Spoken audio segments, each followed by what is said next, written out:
আজকে বানাবো কোনো রকম কাজু পোস্ত ছাড়া দুর্দান্ত স্বাদের রুই ভাপা। নমস্কার, নতুন আরও একটা পর্বে সবাইকে স্বাগত। এইভাবে রুই মাছের রেসিপি কিন্তু একবার বাড়িতে বানিয়ে খেলে বারবার এইভাবেই খেতে মন চাইবে। তাই প্রথমে মাছগুলোতে আমি এখানে নুন হলুদ ভালোভাবে মাখিয়ে নেব। নুন মাখানোর পর কিছুক্ষণ রেখে দেব যাতে মাছের ভেতরে ভালোভাবে নুনটা ঢুকে যায়। ওই সময় আমরা মশলাটা তৈরি করব। মশলাটা তৈরির জন্য প্রথমে একটা ব্লেন্ডার জার নিয়েছি। এবার নিয়ে নিচ্ছি 3টে কাঁচা লঙ্কা। এবার আমি এখানে দিয়েছি কিছুটা তিল, কিছুটা সাদা সর্ষে আর কিছুটা লাউয়ের বীজ। তোমরা এখানে চাইলে পোস্ত কিংবা কাজু দিতেই পারো, তবে আমি আজকে পোস্ত আর কাজু ছাড়াই বানাচ্ছি। আর এখানে দিয়ে দিচ্ছি 2 চামচ টক দই,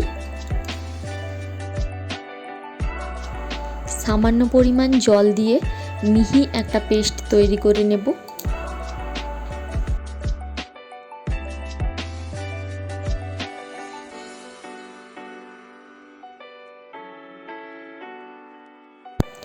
মশলাটা এখানে মিহি করে বেটে নিয়েছি।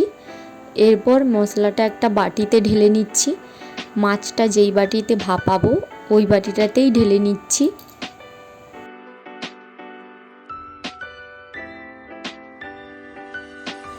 দিচ্ছি পরিমাণ মতো হলুদ গুঁড়ো আর একটুখানি লঙ্কার গুঁড়ো, যাতে সুন্দর একটা কালার আসে।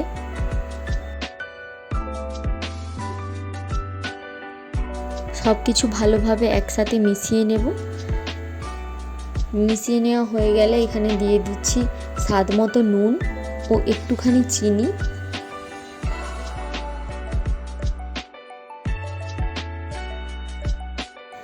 নুন চিনিটা ভালোভাবে মিশে গেলে মাছের টুকরোগুলো ভালোভাবে মশলায় ডুবিয়ে নেব।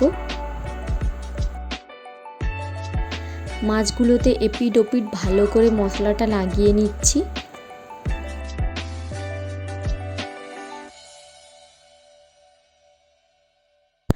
এবার এখানে দিচ্ছি সামান্য পরিমাণ জল। মিক্সিটা ধুয়ে নিয়ে ওই মিক্সি ধোয়া জলটাই এখানে ব্যবহার করেছি। সবশেষে ওপর থেকে দিয়ে দিচ্ছি কিছুটা পরিমাণ সর্ষের তেল। সর্ষের তেলটা দেওয়ার পর ভালোভাবে একটু নেড়েচেড়ে মশলার সাথে মিশিয়ে নিচ্ছি। আর ওপর থেকে দিয়ে দিচ্ছি 2টো কাঁচা লঙ্কা।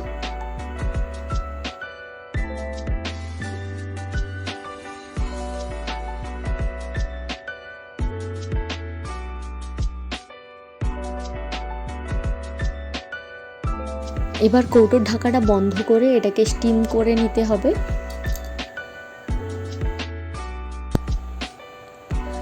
কড়াইতে অল্প পরিমাণ জল দিয়ে কিন্তু মাছটা স্টিম করতে হবে।